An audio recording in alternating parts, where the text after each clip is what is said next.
Hello दोस्तों। आज हम लोग क्लास 11th कॉमर्स के लिए जो कॉमर्शियल अर्थमेटिक लिए हुए स्टूडेंट है पूरे झारखंड के अंदर, तो झारखंड एकेडमिक काउंसिल ने कॉमर्शियल अर्थमेटिक के लिए एक मॉडल पेपर जारी किया था, जिसका सॉल्यूशन का डिमांड बहुत ज़्यादा लोग वो कर रहे थे, कमेंट लगातार आ रहा था। तो सारे सब्जेक्ट का हमने सॉल्यूशन करा दिया है। अगर आप कोई भी सब्जेक्ट का वीडियो देखना चाहते हैं तो कॉमर्स के लिए CWH कॉमर्स का चैनल और कॉमर्स वर्ल्ड हजारीबाग के चैनल में देखें, जिस चैनल में आप अभी देख रहे हैं। साइंस के स्टूडेंट अगर हैं तो CWH साइंस के नाम से अलग चैनल है, और आर्ट्स के स्टूडेंट है तो CWH आर्ट्स के नाम से एक अलग चैनल है। तो आप वहाँ पे देख सकते हैं, सारे सब्जेक्ट का पूरा कंप्लीट विथ डिटेल आपको वीडियो मिलेगा। आज हम लोग CA का लेकर आ रहे हैं, और CA ऐसा चीज़ है जो बना के दिखाना पड़ेगा, न्यूमेरिकल है। तो चलिए एक एक करके सबको बना के दिखाएंगे। आज मैं अपने हाथ में मोबाइल भी लेकर रखा हूँ, क्योंकि कैलकुलेटर ज़रूरत पड़ेगा। अच्छा, कुछ ऐसा जगह जहाँ पे आपको सिर्फ MCQ मारना है ना, आपको सिर्फ आंसर मारना है, तो कुछ ऐसा जगह जहाँ पे हम स्टेप चोरी कर लेंगे, बहुत सारे स्टेप हटा के डायरेक्ट बता देंगे। तो यहाँ बोल रहा है क्या कि 639607 का मान पूर्णांक में लिखना है। पूर्णांक मतलब पूरा अंक होता है, तो ये कितना पूरा अंक होगा, तो पूरा अंक यहीं तक ना जाता है। तो हम लोग जानते हैं छोड़ने वाली संख्या, हम यहाँ से छोड़ रहे हैं सब संख्या। छोड़ने वाली संख्या अगर 5 या 5 से ज़्यादा हो तो पहली वाली संख्या में एक जोड़ दिया जाता है। छोड़ने वाली संख्या 5 या 5 से ज़्यादा हो तो पहले वाली संख्या में एक जोड़ दिया जाता है। तो छोड़ने वाला संख्या 6 है तो यहाँ जुड़ जाएगा ना, इसका मतलब 694 होगा। इसका सही पूर्णांक अगर लिखा जाए तो 694 होगा, जो कि ऑप्शन नंबर C में है। अब यहाँ बोलता है इसका दहाई मान जो है दहाई के सन्निकट लिखा है। दहाई मतलब 10 के सन्निकट। ये कितना 10 है, ये कितना 10 है, तो बताइए। दशमलव बाद छोड़ दो। 446 सॉरी 846 जो है, अब पॉइंट अगर 807 है तो हम छोड़ने वाली संख्या को देखते हैं तो फिर 8 है। 5 से ज़्यादा तो एक इसमें जुड़ता है ना। और आपको हम बताए थे कभी भी कि अगर ये इसमें एक जुड़ेगा तो 847 आएगा। इसमें दहाई पूछ रहा है, ये पूर्णांक नहीं पूछा। पूर्णांक पूछता तो 847 होता। लेकिन दहाई, दहाई मतलब 10, कितना 10 होगा इसमें, तो 840 इधर है ना। और यहाँ पे ये देखिएगा 4 के बाद 40 के बाद यहाँ 45 से ऊपर रहेगा तो 850 हो जाएगा। और 45 से नीचे होता है तो 840 लेते हैं, क्योंकि हमको फ्रैक्शन में नहीं लेना, हमको दहाई में लेना है। कितना 10 है, तो अगर ये 800 यहाँ 43 रहता तो 840 10 हो जाता। लेकिन 847 है तो 47 लगभग 850 10 के बराबर हो जाएगा। तो इसका भी ऑप्शन क्या होगा, C हो जाएगा। इसका भी ऑप्शन क्या होगा, C। 847 का मतलब है किसके बराबर है, तो 850 के बराबर है। इसका मूल्य 4 सार्थक अंकों तक निकालना, सही अंक तक। तो सार्थक अंक कहाँ से होगा, तो सार्थक अंक होगा 1 से। यहाँ शुरू कीजिए, 1 2 3 और 4। तो देखिए 4 सार्थक अंक कौन कौन सा होगा इसमें, तो 4 सार्थक अंकों तक इसका वैल्यू निकालना है। तो 4 सार्थक अंक क्या क्या होगा बताइए, और छोड़ने वाली संख्या क्या है। तो अगर हम छोड़ने वाली संख्या की बात करें तो 1 2 3 और 4। छोड़ने वाली संख्या हमारा क्या है, तो छोड़ने वाली संख्या हमारा 5 है। तो सार्थक अंक मतलब सही अंक 4, जीरो को हम वैल्यू नहीं दे रहे। तो ऐसे स्थिति में 7687, देखो यहाँ पे 768 759 है। और यहाँ पे पॉइंट दिया हुआ है, उसका सार्थक अंक पूछ रहा था। सार्थक अंक 0 है, यहाँ पे 0 को वैल्यू नहीं देना। 2 और 2 4, 4 सार्थक अंक। तो छोड़ेंगे 5 को, तो 5 जब छूटेगा तो एक इसमें बढ़ेगा ना। तो एक इसमें बढ़ जाएगा तो क्या हो जाएगा बताइए, तो इसका मतलब हो जाएगा 0.07688। तो 0.07688 बी ऑप्शन सही होगा इसका। बी ऑप्शन इसका क्या होगा, सही हो जाएगा।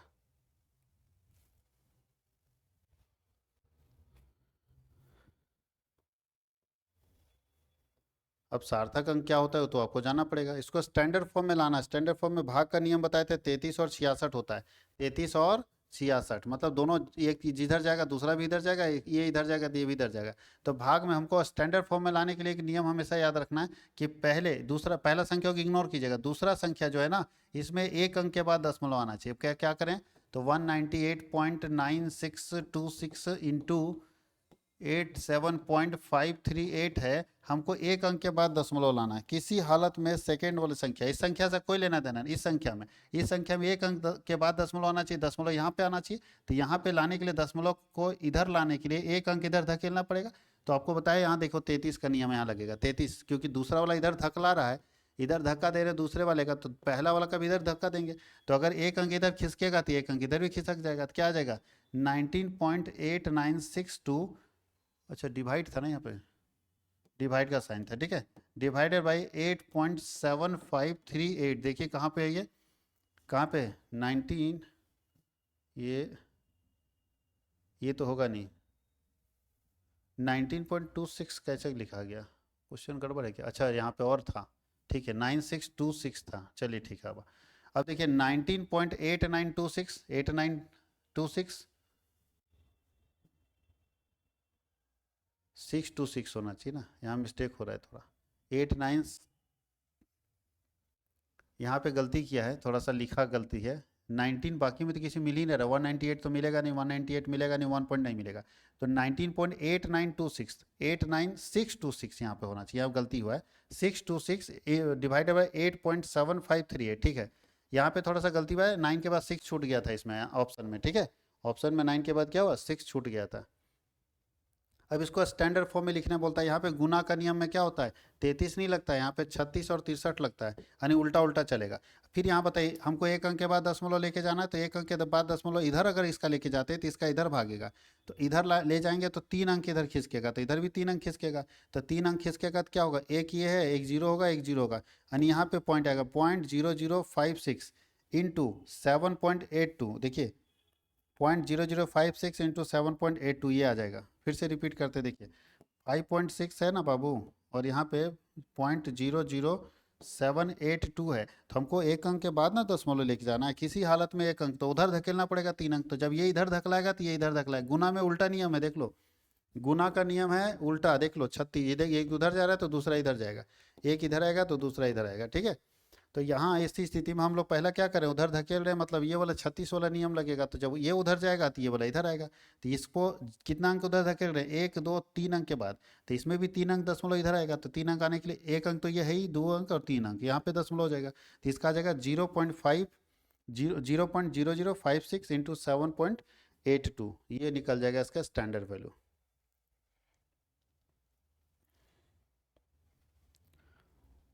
लिख लीजिए, थोड़ा सा हम समय दे देते हैं लिखने के लिए।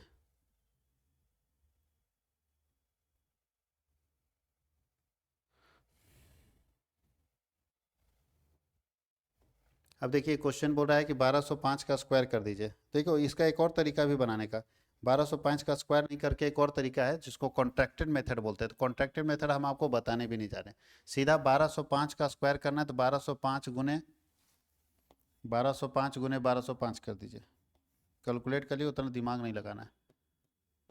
1205 अगर दोनों को मल्टीप्लाई कर देते हैं तो आ जाता है, मल्टीप्लाई करके जो वैल्यू आएगा इसका, वो आएगा 14,52,025, 14,52,025 ये आता है। भाई यहाँ पे ये संख्या दिया नहीं, यहाँ बोल रहा है कि इसको लाख में बनाना है, कितना लाख होगा, लाख कैसे निकालेंगे, अब इसको लाख कैसा निकटी, तो वैल्यू निकला ना, इतना इंटू इतना का स्क्वायर पूछता तब तो ये आंसर हो जाता, लेकिन उसका लाख के सन्निकट पूछ रहा है, लाख के लगभग में कितना लाख है ये।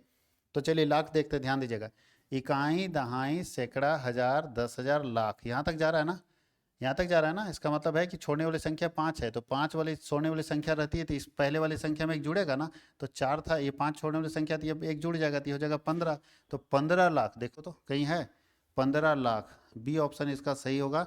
15 लाख कैसे है, लाख तो नहीं लिखा हुआ इसमें, तो याद रखिएगा लाख में कितना जीरो होता है, 10 पावर 5 ही होता है, लाख में 10 पावर क्या होता है, 5 होता है, तो 15 लाख, ये 15 लाख लिखा हुआ है, ठीक है। ये 15 लाख लिखा हुआ है, भले आपको नहीं दिखाई दे रहा है, क्योंकि लाख में 5 जीरो होता है ना जी, तो 15 गुने 10 पर पावर 5, मतलब 10 को 5 बार लिखेंगे, तो 10 को 5 बार लिखेंगे तो 10 गुने 10 गुने 10 गुने 10 गुने 10, तो 5 जीरो आ जाएगा, मतलब 15 लाख रुपया हो गया। अब इसका बोल रहा है कि इसको पहले दीजिए का मान दशमलव के रूप में एक अंक तक शुद्ध कीजिए, तो पहले इसको भाग दे देते हैं, तो इसको भाग दीजिए डायरेक्ट, तो इतना में भाग देते हैं इसको, तो भाग देने के बाद इसका कितना आता है, इतना से इतना को भाग देते हैं, अगर इतना में इतना से भाग देते तो आता है 100.4697, कैलकुलेट करके हम रख लिए ताकि समय न लगे। और बोला दशमलव के एक अंक शुद्ध अंक तक लिखे थे, एक शुद्ध अंक यही ना होता है, तो एक शुद्ध अंक तक लिखेंगे, तो छोड़ने वाली संख्या 6 है, तो इसमें एक जुड़ेगा, तो इसका मतलब 100.4 में एक जुड़ेगा तो 5 हो जाएगा, देखिए तो 100.5 किस में, तो बी ऑप्शन में 100.5 है।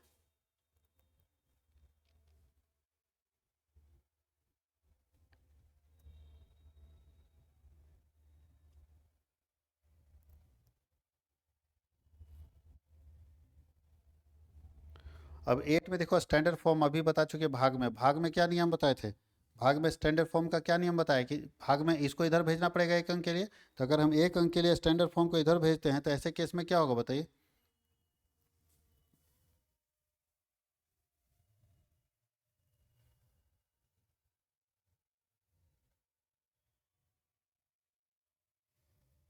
तो ऐसे केस में क्या होगा, अगर हम 3 अंक इधर भेजते हैं तो ये वाला भी 3 अंक इधर खिसकेगा, तो ये 3 अंक अगर इधर खिसकेगा, क्योंकि डिवाइड है ना, तो डिवाइड में क्या होता है, अच्छा उल्टा, डिवाइड में हम लोग जो देते हैं वो 33 का और 66 का नियम लगता है।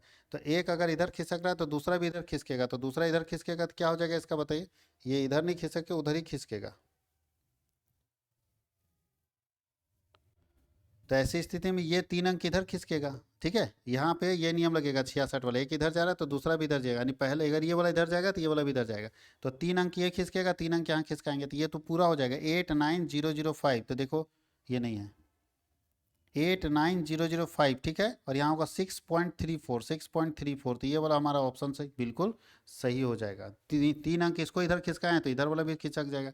यहाँ पे 66 का नियम लगेगा डिवाइड में, कितने का नियम लगेगा, 66 का।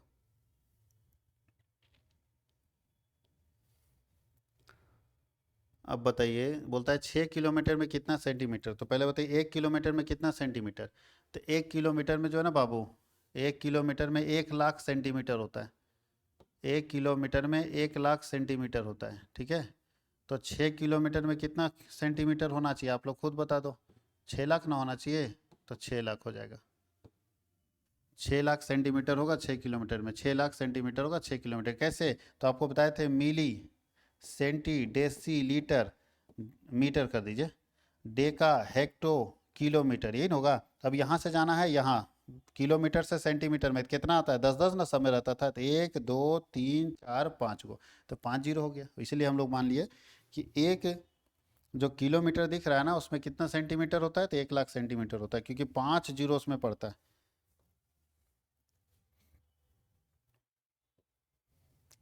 अब बोल रहा है 80,000 मीटर में कितना किलोमीटर होगा, तो बताइए 1 किलोमीटर में कितना मीटर होता है। तो 1 किलोमीटर में जो है ना बाबू 1,000 मीटर होता है, तो 80,000 मीटर में कितना किलोमीटर होगा, 80,000 मीटर में कितना किलोमीटर, एक्स कर देते हैं, क्रॉस कर देते हैं एक्स बराबर, तो क्या होगा 80,000 इंटू 1 और बटा 1,000, इसका मतलब 80 किलोमीटर होगा, 80 किलोमीटर, 80 किलोमीटर होगा, ठीक है, 80,000 मीटर में।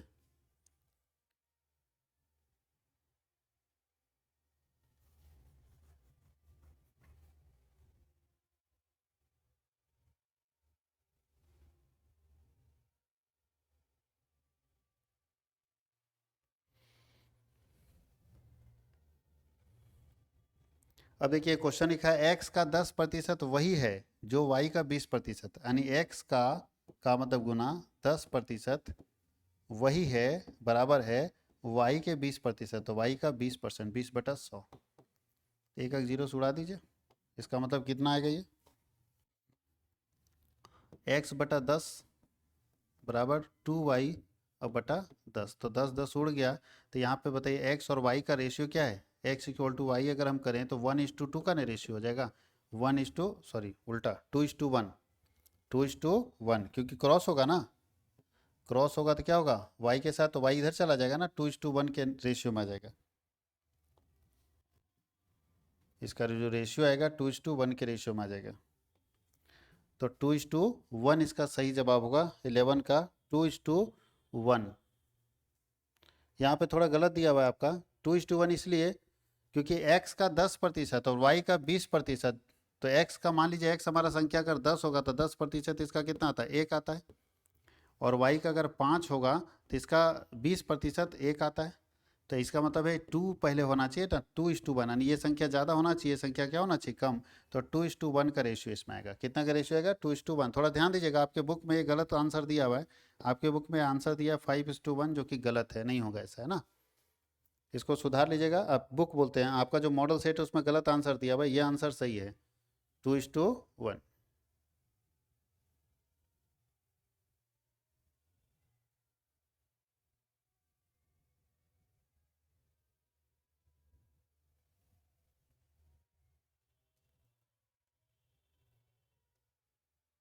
अब लिखा है कि दो संख्या हमारे पास दी है, उसमें 3 अगर जोड़ दिया जाए, कितना बार ये बता चुके हैं, दो संख्या मेरे पास दी हुई, उसमें अगर हम 3 जोड़ देते हैं तो संख्याओं का अनुपात इतना हो जाता है। तो मान लेते हैं, हम लोग बताए थे दो संख्या रहता है तो दोनों को x मान लेते हैं, 7x और +3, और दूसरी संख्या 8 है तो 8x + 3, यानी संख्या को मान लिया x, तो भैया 7x प्लस 3 कर दिए, 8x प्लस 3 कर दिए, तो 8/9 हो गया। कैसे किया समझ में आया? बहुत सारा शॉर्टकट मार दिए। पहला 7x हो गया, दूसरा 8x हो गया, दोनों में 3 जोड़ना है तो जोड़ दिए। तो अगर ये दोनों में 3 जोड़ देते तो इतना आ जाता है, क्रॉस कर लीजिए कितना आता है। 9×7 = 63x प्लस 9×3 = 27 बराबर 8×8 = 64x प्लस 8×3 = 24। तो ऐसा करते हैं 63x है ना, इसको उधर भेज देते हैं, 24 को इधर भेज देते हैं, क्या होगा इधर 27 है और प्लस वाला इधर 24 आएगा तो -24 बराबर इधर 64x है और ये प्लस वाला उधर जाएगा तो -63x हो जाएगा। इसीलिए x बराबर क्या आएगा 3 आ जाएगा। तो x बराबर अगर 3 है तो क्या पूछ रहा है? संख्याएं पूछ रहा है ना, तो संख्या पूछ रहा है। तो पहला बताइए संख्या क्या होगा? तो पहला संख्या 7x मतलब 7 × 3 21 और दूसरा है 8x तो 8 × 3 24। तो संख्या होगी 21 और 24। संख्या क्या होगी 21 और 24। तो 21 और 24 किस में है? सी में है। तो आराम से हम लोग निकाल सकते हैं 21 और 24 ये संख्याएं हैं जो कि सी में है।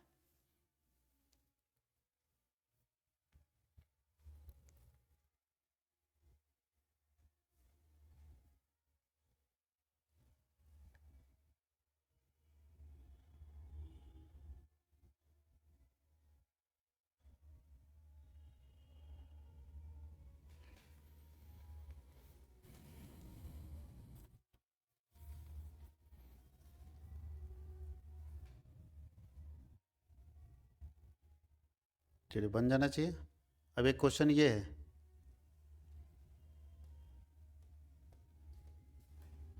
बोल रहा है कि ए और बी का आय दिया हुआ इनकम इतना है और व्यय इतना है। आय का अनुपात इतना है, व्यय का अनुपात इतना। यदि प्रत्येक ने 1500 रुपये बचाया तो बी की आय क्या होगी बताइए। दोनों का रेशियो दिया हुआ, आय का अनुपात है 3:2। तो चलिए कोई बात नहीं, आय में हम लोग बचत करते, ध्यान दीजिएगा। टोटल अच्छा कोई भी व्यक्ति जो इतना कमाता है आय, उसमें बचत को माइनस कर देते, जो बचत करता है उसको माइनस कर देते तो उसका व्यय निकल जाता है ना, खर्च। जितना इनकम कमाता है उसमें सेविंग को माइनस कर देंगे तो उसका एक्सपेंडिचर निकल जाएगा। तो बताइए, चलिए मान लेते हैं संख्याएं एक्स है तो 3x में 1500 घटा दीजिए और दूसरी संख्या है 2x तो 2x में भी 1500 घटा दीजिए। दोनों अपना अपना बचत को घटा दिया तो इसका मतलब व्यय आ जाना चाहिए। तो व्यय का अनुपात 5/3 है। क्रॉस कर देते हैं कितना आता है 9x - 4500 बराबर 10x - 45। 15×5 = 75 होता है इसका 7500। तो ऐसा करते 9x को उधर भेज देते 7500 को इधर भेज देते। तो बताइए यहाँ माइनस में 4500 है और ये माइनस वाला इधर आएगा तो प्लस 7500 हो जाएगा। अब बराबर 10x इधर है और ये प्लस वाला इधर जाएगा तो -9x हो जाएगा। इसीलिए x बराबर क्या होगा 7500 में 4500 चलेगा तो x बराबर 3000 होगा। तो क्या पूछ रहा है? संख्याएं पूछ रही है, क्या पूछ रहा है? आय पूछ रहा है। बी का इनकम कितना होगा? तो बी का इनकम बताइए। ए और बी का आय का अनुपात इतना है तो बी और ए का आय का अनुपात इतना है तो बी का इनकम कितना था 2x ना। तो 2 गुने अगर 3000 कमाएंगे तो कितना कमाएगा बी? 3000 तो x का वैल्यू निकल गया तो इसका 2x का वैल्यू कितना होगा 6000। तो बी कितना कमाएगा 6000। तो 6000 इसका सही जवाब होगा ए।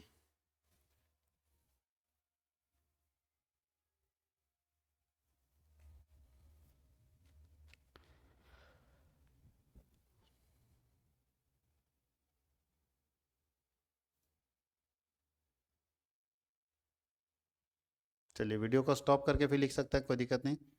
ए और बी का रेशियो दिया हुआ, देखिए कैसे लिखते थे इसको, रेशियो को याद कीजिए। ए बी और सी, तो ए और बी का रेशियो 6 और 7 और बी और सी है 8 और 9। तो इसको कैसे मल्टीप्लाई करते थे? ऐसे मल्टीप्लाई होता था, ठीक है, याद है कुछ? तो सबसे पहले 8×6 = 48, पहला होगा 48। उसके बाद इसको करते थे 56, ठीक है, 56 आ गया और 9 × 63।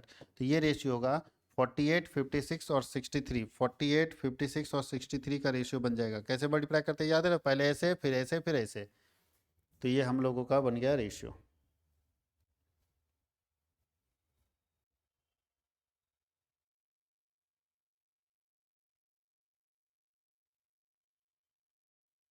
स्टॉप करके लिखते जाइएगा, है ना, बहुत ज़्यादा समय हम लिखने के लिए इसलिए नहीं दे रहे। चलिए नेक्स्ट क्वेश्चन देखते हैं। बोल रहा है कि 120 बच्चे टोटल हैं, उसमें से 40 फेल कर गए तो पास कितना किया जी? 80। तो बोल रहा है पास और फेल का अनुपात बताइए। तो पहले पास बोल रहा था 80 पास किया है और फेल किया 40, तो इसका रेशियो कितना होगा 2 2:1, 2:1 होगा, 2:1। यानी जितना फेल किया उसका दुगना क्या किया, पास किया है। 120 में 40 को फेल कर गया तो पास हुआ 80। तो भैया पूरा पास और फेल, तो पहले 80:40 कर देंगे।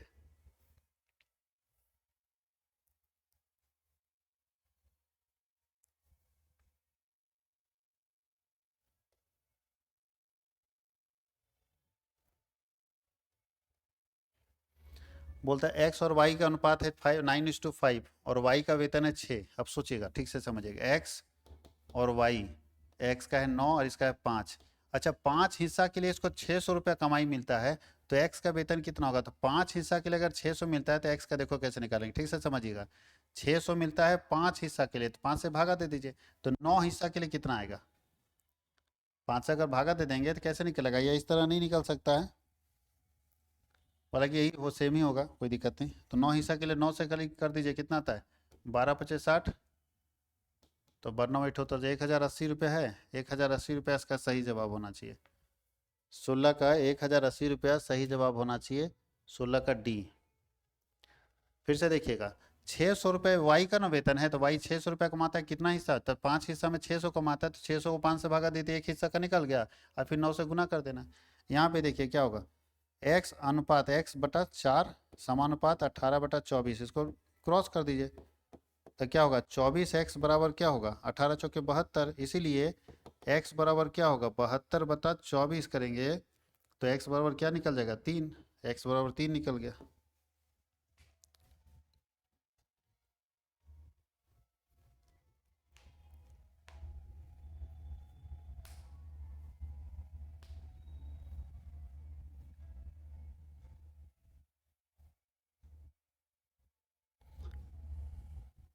अभी जो एक क्वेश्चन ये बना है ना, ये वाला सेम क्वेश्चन यहाँ पे देखिए, सेम क्वेश्चन ये पूछ रहा है, ठीक से पढ़िएगा। बोलता है कि किसी क्लास में कॉमर्स और साइंस के स्टूडेंट का रेशियो दिया हो, तो पहले ये सी वाला है कॉमर्स है, ये साइंस वाला है, ठीक है। तो कॉमर्स और साइंस का रेशियो दिया, कॉमर्स में 400 स्टूडेंट है, तो साइंस में कितने, तो खुद सोचिए, साइंस का स्टूडेंट निकालना आसान है। 400 किस में है, कॉमर्स में, कॉमर्स का रेशियो क्या है, 5। तो 5 हिस्सा के लिए अगर 400 है, तो 6 हिस्सा के लिए कितना होगा, तो 80, 8×48, साइंस का स्टूडेंट होगा 480, ठीक है। 8×40, 8×48, फिर से रिपीट करते हैं, इनका रेशियो 5, विज्ञान कक्षाओं छात्रों का की संख्या का अनुपात इतना है। यदि वाणिज्य में 400 छात्र है, कॉमर्स में 400 छात्र हैं, तो विज्ञान में छात्रों की संख्या कितनी होगी, तो विज्ञान में छात्रों की संख्या 400 अगर है 5 हिस्से के लिए, तो 400 को 5 से भाग देंगे तो 8×40, ठीक तो है, 8×48, 480 होगा। 480 दिया नहीं, 480 नज़र दिख नहीं रहा है, 360 है, 480 दिख नहीं रहा है, कुछ तो मिस्टेक है इसमें।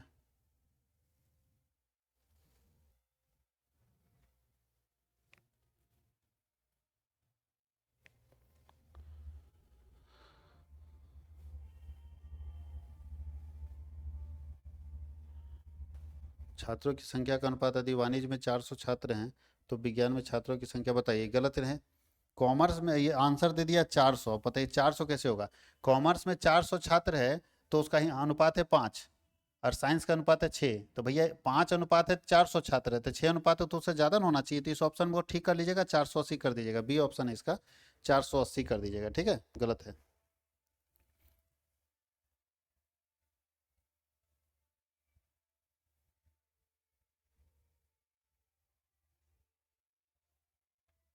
फटाफट लिखते जाइएगा, हम आगे बढ़ते हैं।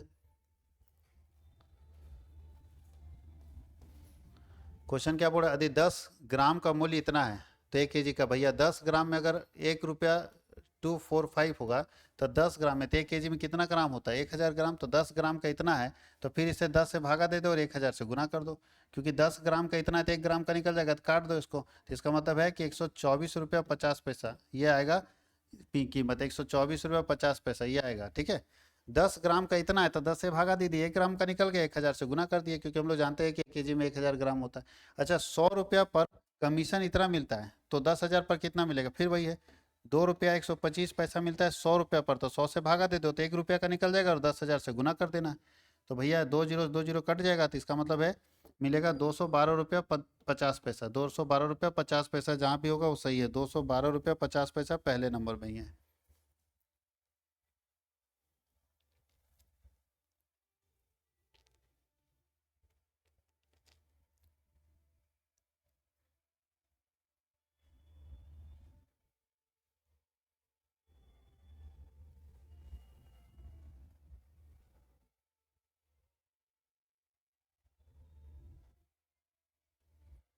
अब ये बहुत बार पूछता है, ये क्वेश्चन ठीक से समझिएगा, ठीक से देखिए। 6 आम 4 सेब के बराबर है। 6 सेब, सेब से मिलाना है, चेन रूल का है। 12 संतरा के बराबर है। तो बोला है कि 30 आम कितने संतरे के बराबर, तो हमको यहाँ संतरा लेना है। कितना संतरा मतलब एक्स संतरा, तो एक्स संतरा बराबर क्या होगा, 30 आम हो जाएगा। उल्टा लिखा गया, लिखना इधर से चाहिए था, इधर से लिखना है, कोई बात नहीं, उससे कोई दिक्कत नहीं। एक्स बराबर क्या होता है, जो एक्स वाला संख्या रहता है वो नीचे जाता है ना, तो ऊपर जाएगा ये 4 × 12 × 30, और नीचे जाएगा 6 × 6, तो 6 × 5 = 30, और 6 × 2 = 12, तो 5 × 2 = 10 और 4 = 40। 40 इसका सही जवाब होगा, ऑप्शन में 40 है, फर्स्ट में ही 40 है। एक और क्वेश्चन लिखा है 9/10 शुद्ध सोना का वैल्यू निकालिए। तो भैया 24 कैरेट का सोना होता है ना, तो 24 कैरेट का 9/10 अगर शुद्ध है तो कितना निकलेगा, तो इसको निकालिएगा कैलकुलेट करके। तो 24 कैरेट का अगर 9/शुद्ध निकालेंगे तो 21.6 कैरेट निकलना चाहिए, देख लीजिएगा। 21 कैरेट का जो है शुद्ध सोना कहलाता है। 24 कैरेट का शुद्ध सोना होता है, उसको 9/10 शुद्धता निकालेंगे तो कितना आएगा, 21.6 कैरेट आ जाएगा। 21.6 कैरेट जो है वो शुद्ध सोना होगा। 21.6 कैरेट जो है वो शुद्ध सोना हो जाएगा, प्योर गोल्ड हो जाएगा।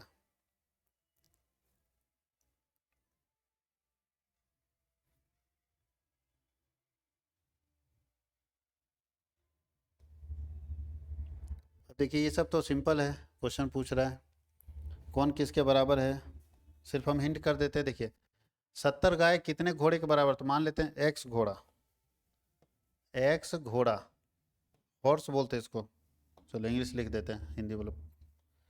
एक्स हॉर्स बराबर क्या है लिखा हुआ, एक्स हॉर्स बराबर 70 काऊ है, गाय है, ठीक है। और उसके बाद काऊ ढूंढो, गाय कहाँ है, तो 42 गाय, 42 काऊ जो है वो किसके बराबर है, तो 42 काऊ जो है वो 28 बेफेलो के बराबर है, BUFF लिख देते हैं। अब बेफेलो ढूंढो, तो बोलता है 70 भैंस जो है, बेफेलो जो है वो 30 घोड़े के बराबर, 30 हॉर्स के बराबर। अब एक्स बराबर निकाल दीजिए, तो जो जिसके सामने मिसिंग नहीं रहता ऊपर जाता है ना, तो 70 × 28 × 30, और नीचे आएगा बटा 42 × 70, और निकाल लीजिएगा कैलकुलेट, तो 70 70 उड़ गया, 14 दूनी 28 और 14 तिया 42, 3 से उड़ा दीजिए इसको 10 बार में, इसका मतलब 20। इसका आंसर क्या आएगा, 20, पहला वाला ही सही होगा। अब 7/8 का प्रतिशत निकालने पड़ रहा है, तो 7/8 प्रतिशत निकालने के लिए इंटू 100 कर देना होता है। तो निकालिए कितना आता है, 2 चौके 8, 25 चौके 100, ठीक है। अब 25 से गुना कीजिए, कितना आता है ये, 7×5 = 35, 3, 7×14, 3 17, 175/2 करते हैं, कितना आता है, कितना परसेंट आ जाता है, 87, मेरे ख्याल से आएगा 87.5%। तो जो 7/8 है वो कितना परसेंट के बराबर है, 87.1/2% के बराबर, 87.1/2 पूर्णांक 1/2 के परसेंट के बराबर है, ठीक है।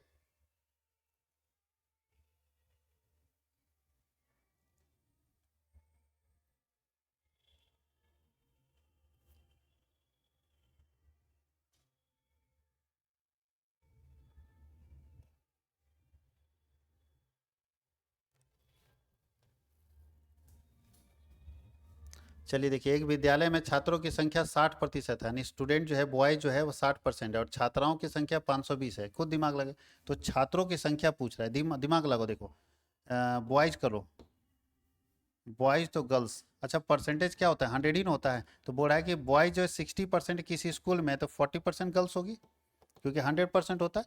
60% बॉयज है तो 40% गर्ल्स, अगर गर्ल्स हमारा 520 है तो बॉयज क्या होगा, अब खुद सोचो, क्रॉस कर दो, तो क्या करेंगे, 520 बटा, ध्यान दीजिएगा 40 होता है, कैसे 40, तो 520 बच्ची है, लड़की है जो कि 40% पॉपुलेशन है, 520 लड़की है जो 40% पॉपुलेशन है, तो 520 को 40 से डिवाइड किए तो 1% का निकल गया, इंटू 60 से मल्टीप्लाई कर देंगे तो निकल जाएगी 0 से 1 0, और 3 दूनी 2 दूनी 26 दूनी 52, 260, 260 को 3 से गुना कर दो, कितना आता है, 0 6 3 18, 3 दूनी 6 7, 780 स्टूडेंट होगा, 780 बॉयज होगा उसमें।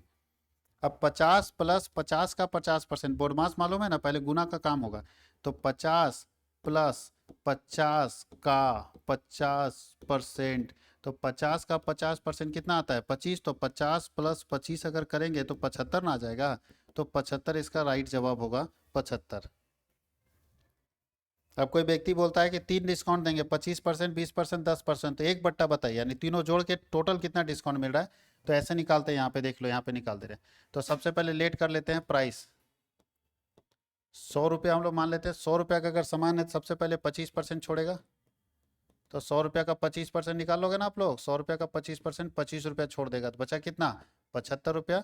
अब फिर 75 में दूसरा डिस्काउंट है 20%, तो दूसरा डिस्काउंट 20%, तो 20% किसका निकालेंगे, 20% निकालेंगे 75 का। तो 75 का 20%, तो 75 का 20% 15 रुपया आता है। तो 15 रुपया घट गया तो बचा 60, और फिर छोड़ेगा एक और डिस्काउंट 10%। तो 10% किस पर निकालेंगे, 60 पर ना। तो 60 का 10% अगर निकालेंगे तो 6 रुपया आएगा।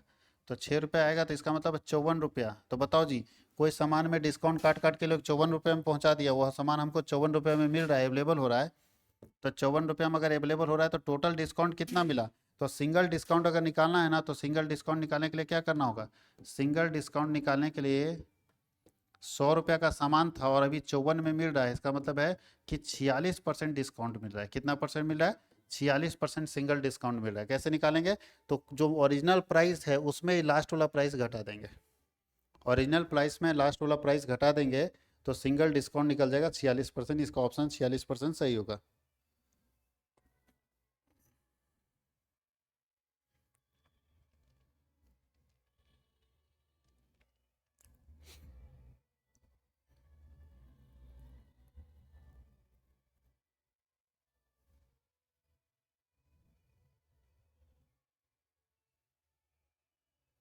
46% डी ऑप्शन सही है, ठीक है।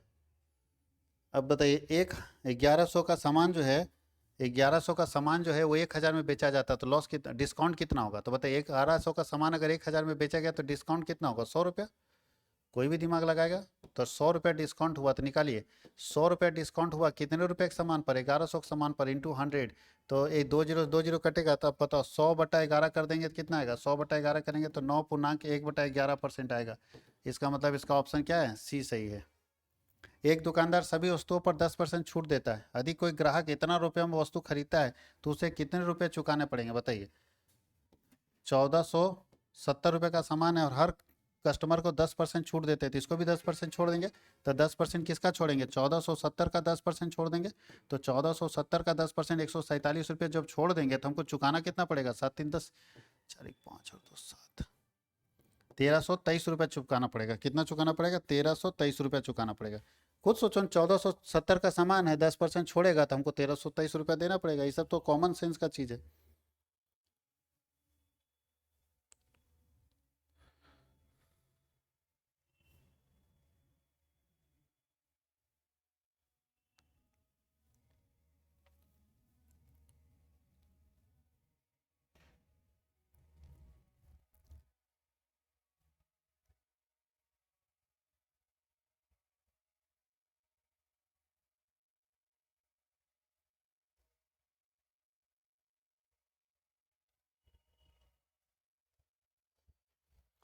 अब लिखा है, एक एजेंट बिक्री पर 15% जो है कमीशन कमाता है। एक एजेंट को जितना भी बिक्री होता है उसका 15% कमीशन मिलता है। अगर उसको कमीशन 1500 मिला है तो कितने का माल बेचेंगे, खुद दिमाग लगाए। तो देखिए यहाँ सॉलिड चीज़ है, 1500 कमीशन मिला, कितना परसेंट, 15%। इसका मतलब जितना भी मेरा सेल होगा, जितना भी सेल होगा उसका, जितना भी सेल होगा उसका 15% कमीशन है। तो 1500 जो हम कमा रहे हैं, कितना प्रतिशत कमा रहे हैं, 15%। तो इंटू 100 कर दीजिए, देखिए 100% पता चल जाएगा कि कितना का सेल हुआ होगा। तो कितना होगा, 10,000 का सेल हुआ होगा। फिर से रिपीट करते हैं, 1500 जो आप कमा रहे हो कितना परसेंट कमा रहे हैं, 15%। तो 1500 को 15 से भागा दे देंगे तो 1% निकल जाएगा, और 100% से गुना कर देंगे तो पूरा वैल्यू निकल जाएगा। 10,000 का माल बेचे थे, 10,000 का माल बेचे थे, तभी ना उसका 15%, 1500 रुपये कमीशन बना।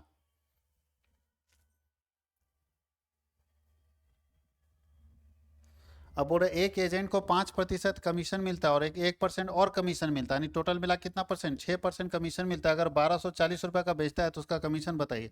तो 1240 इंटू 6/100 कर दीजिए, तो कमीशन निकल जाएगा, कितना आता है, 6 चौके 24, बरछक 72 और 2 74/10, तो इसका आता है 74 रुपया 4 पैसा या 40 पैसा। तो 74 रुपया 40 पैसा इसका कमीशन आ जाएगा। 74 रुपया 40 पैसा इसका क्या होगा, कमीशन आ जाएगा।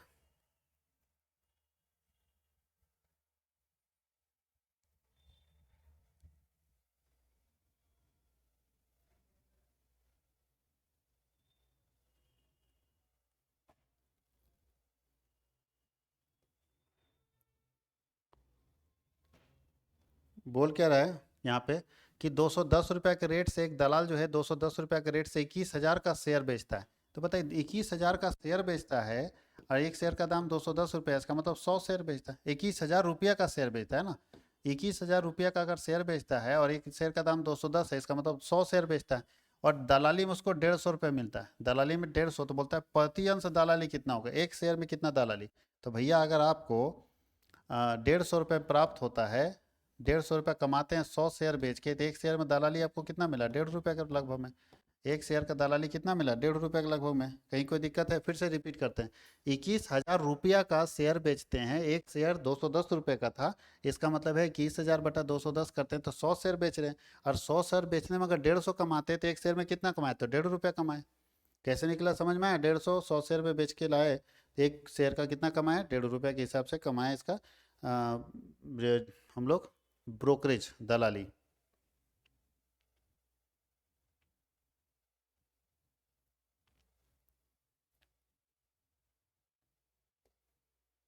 चलिए अब हम लोग चलते हैं आगे। बोलता है कि कोई साधारण ब्याज की दर से 2 वर्षों में इतना और 3 वर्षों में इतना हो जाता है, तो मूलधन की राशि क्या हो, खुद सोचिए। साधारण ब्याज है तो साधारण ब्याज में ब्याज के ऊपर ब्याज नहीं लगता, मूलधन के ऊपर लगता है। इसका मतलब 3 वर्ष में कितना हो रहा है, 920 हो रहा है। और 2 वर्ष में कितना था, 880। इसका मतलब एक साल का ब्याज उसका कितना बन रहा है, एक साल का ब्याज बन रहा है 40 रुपया। तो जब एक साल का ब्याज बन रहा है 40 रुपया, तो मूलधन निकालना आसान है। कैसे निकालेंगे, दिमाग लगाइए। एक साल का ब्याज अगर 40 रुपया है तो 2 साल का ब्याज कितना होगा, 2 साल का ब्याज कितना बनेगा, 80 रुपया बनेगा।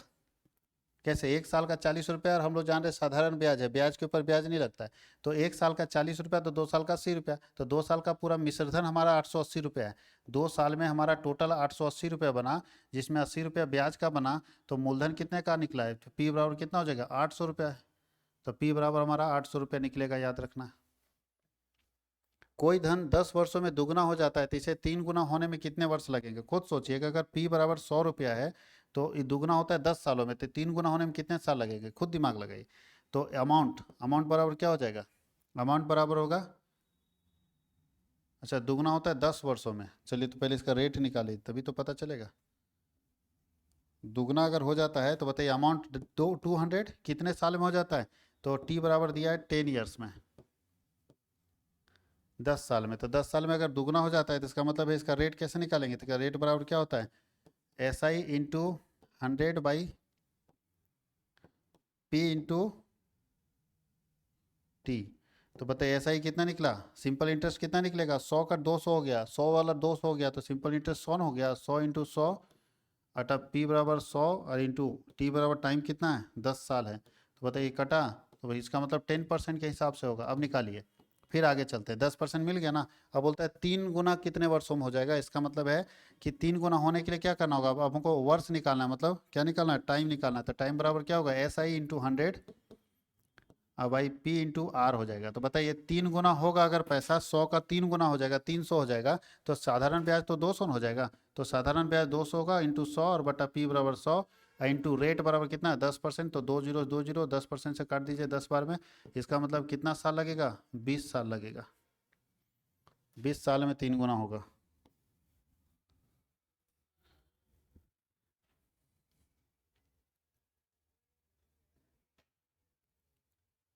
इसका बोलता है 500 रुपया का 2 साल के लिए 8% की दर से साधारण ब्याज। तो ऐसा ही बराबर क्या होता है, P into R into T by 100।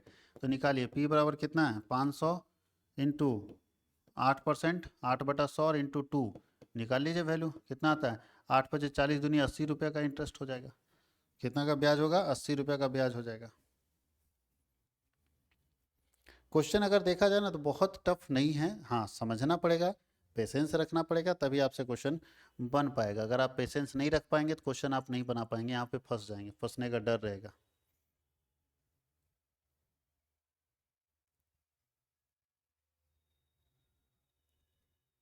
अब बोलता है मूलधन का इसमें सूत्र कौन सा है? मूलधन बराबर क्या होता है? S I into 100, interest into 100, R into T, यही सही है। S I into 100, R into T, ये मूलधन का सही फॉर्मूला है। इसका बी ऑप्शन सही है मूलधन का फॉर्मूला का। बोलता है किसी राशि पर 2 वर्षों का चक्रवृद्धि ब्याज 52 है और इसी पर उतनी ही अवधि का साधारण ब्याज 50 है, तो प्रतिशत ज्ञात कीजिए। अब इसको मान के बनाना पड़ेगा पूरा, इसको मान के बनाना पड़ेगा। 2 वर्षों का 100 रुपया मान के बनाना पड़ेगा, तब समझ में आएगा। इसके लिए हमको थोड़ा सा जगह चाहिए, इसको हम लास्ट में बनाते हैं। जगह चाहिए हमको, थोड़ा सा लास्ट में बनाएंगे।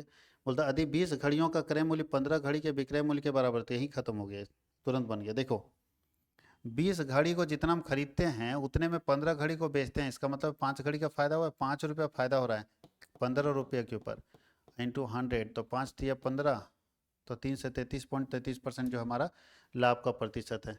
5 रुपया फायदा हो रहा है ना जी, जितना में हम 20 घड़ी को खरीदते हैं उतने में हम 15 घड़ी को बेच देते हैं, इसका मतलब 5 रुपया का फायदा हो रहा है। तो 5 रुपया का फायदा कितने घड़ी को बेचने में? 15 हो रहा है, तो इंटू 100 कर दिए। किसी वस्तु को 20% हानि पर 60 रुपये में बेचा जाता है, तो उसका क्रय मूल्य क्या है? तो 60 रुपये में बेचा जाता है 20% हानि पर, इसका मतलब ये कितना परसेंट होगा? अगर 20% हानि पर बेचा जा रहा है तो ये कितना परसेंट होगा? ये 80% होगा। कितना परसेंट होगा? 80% होगा। तो ऐसी स्थिति में 20% अगर लॉस में बेचा रहा है तो ये 80% है, तो 80% वैल्यू तो 80 से भागा दे दीजिए। अगर 80% वैल्यू हमारा 60 रुपया है, तो उसका 100% वैल्यू क्या होगा? तो 100% वैल्यू निकाल लीजिएगा, कितना आएगा? 1 जीरो से 1 जीरो, और 8 से काटिए, 2 चौके 8, और 4 से काटे ना, और क्या,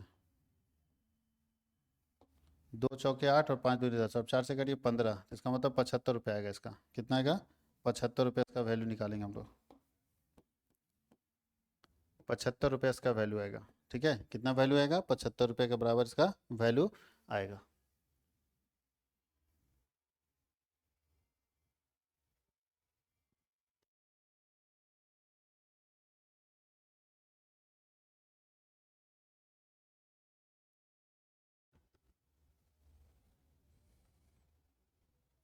अब देखिए क्वेश्चन क्या बोल रहा है कि विक्रय मूल्य और क्रय मूल्य खरीदे हैं 4 रुपये में और बेचे हैं 3 रुपये में, तो 1 रुपये का लॉस हो रहा है ना, तो बोल रहा है लॉस का परसेंटेज। तो भैया लॉस कितना का हो रहा है? 4 रुपये में खरीदे हैं और बेचे हैं 3 रुपये में, ठीक है, तो 1 रुपये का लॉस हो रहा है किस पर? 1 रुपये का लॉस हो जो हमारा हो रहा है किस पर निकालते हैं? क्रय मूल्य पर निकालते हैं। तो क्रय मूल्य हमारा 4 है, इंटू 100 कर देंगे तो निकल जाएगा 25% का लॉस। ठीक है, 1 रुपये का यहाँ लॉस हो रहा है, किस पर निकालते हैं? क्रय मूल्य के ऊपर, यानी हम लोग कॉस्ट प्राइस के ऊपर निकालते हैं। तो यहाँ पे देखिए 3 रुपये का सेलिंग प्राइस है और 4 रुपये का कॉस्ट प्राइस है, तो लॉस हो रहा है ना। खरीदे 4 में और बेचे हैं 3 में, तो लॉस हो रहा है 1 रुपये का। और लॉस का परसेंटेज जब भी निकलता है तो कॉस्ट प्राइस पर निकलता है, तो लॉस 1 रुपया बटा कॉस्ट प्राइस 4 रुपये इंटू 100 कर देंगे तो लॉस का परसेंटेज निकल जाएगा। ये 40 क्वेश्चन आप लोगों को बनाना था, इसमें से एक क्वेश्चन छूटा हुआ है, हम लोग उसको लेके चलते हैं व्हाइट बोर्ड की तरफ। वो इतना छोटा है नहीं और इतना कम जगह पे बनेगा नहीं।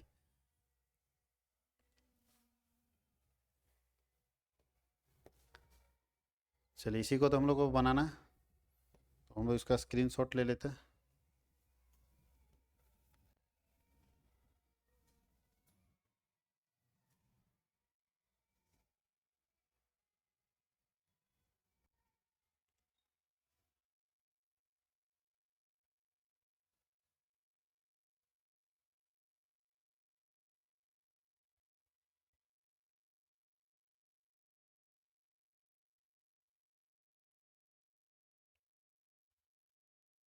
चलिए मान के हम लोग चलते हैं क्या क्या, तो हम लोग मान लेते हैं P बराबर 100, तो 100 रुपये का पहले SI और CI निकाल के दिखाते हैं। ठीक है, बाकी तो ठीक है। T बराबर 2 साल दिया हुआ है, और बस रेट तो पता नहीं है, रेट पता नहीं है। 2 वर्षों का चक्रवृद्धि ब्याज इतना है और इसी पर साधारण ब्याज इतना है, तो दर का प्रतिशत क्या होगा?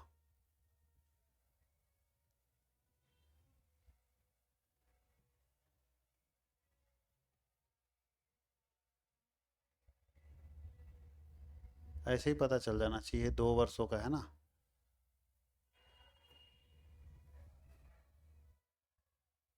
2% होगा इसका आंसर, इसका आंसर 2% आना चाहिए।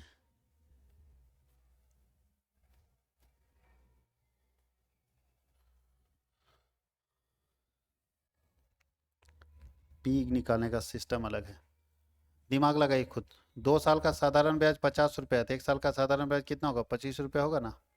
अवधि का साधारण ब्याज 50 रुपये, 2 वर्षों में चक्रवृद्धि ब्याज किसी भी अमाउंट का इतना है, तो और उसका साधारण ब्याज जो है वो इतना है, तो हम लोग मानते हैं साधारण ब्याज हर साल ना लगता है। इसका मतलब है कि कितना परसेंट रेट है, इसका रेट ऑफ इंटरेस्ट बताइए कितना परसेंट आएगा। तो कितना परसेंट आएगा, 25 80 200, 2 रुपये ना एक्स्ट्रा पड़ रहा है। अब 25 रुपये हमारा है, हम लोग ध्यान दीजिएगा, जो एस आई और सी आई के बीच डिफरेंस होता है वो किस चीज़ का होता है, दोनों के बीच जो डिफरेंस होता है वो इंटरेस्ट का होता है, कि इंटरेस्ट के ऊपर इंटरेस्ट लगता है, इंटरेस्ट ऑन इंटरेस्ट। फिर से समझिएगा, दोनों के बीच जो डिफरेंस होता है वो डिफरेंस होता है इंटरेस्ट के ऊपर इंटरेस्ट लगने का। अब हमको समझ नहीं आ रहा है ये कि 50 रुपये का ब्याज हम 2 साल में चुकाएं, 1 साल का मेरा 25, तो भैया यहाँ पे 56 रुपया हो रहा है, मतलब 2 रुपये एक्स्ट्रा पड़ रहा है, तो 2 रुपये एक्स्ट्रा कैसे भाग गया, तो कितना इसका कितना परसेंट 2 रुपया होता है, तो इसका 8% निकालेंगे ना तो 2 रुपये आता है, 8% रुपये एक 2 रुपये आता है, देखिए 25 80 200, अब बटा 100 कर देंगे तो 2 रुपये आ जाएगा। इसका मतलब है कि 8% के रेट से इसका रेट लगा था, कितना परसेंट के रेट से, 8% के रेट से इसका रेट लगा था, तभी ये आया। हमको लगा इसमें प्रिंसिपल निकालना, लेकिन रेट निकालना था तो आसानी था, ये प्रिंसिपल निकालना होता तो थोड़ा लंबा बनता, बट रेट रेट निकालना था तो आपके लिए थोड़ा आसान पड़ गया। तो ये हम लोग कंप्लीट कर लिए 40 का 40 क्वेश्चन। ये एक सेट से काम नहीं चलेगा, और भी सेट्स हम लोग करवाएंगे इसी चैनल के ऊपर, तो लगे रहिएगा। और एग्जाम से जस्ट पहले लाइव क्लासेस कंटिन्यूस होंगे, जैसे अभी 12 के लाइव क्लासेस चल रहे हैं, तो जुड़े रहिए और अपने दोस्तों को भी शेयर कीजिए और खूब सारा प्यार दीजिए। Thank you.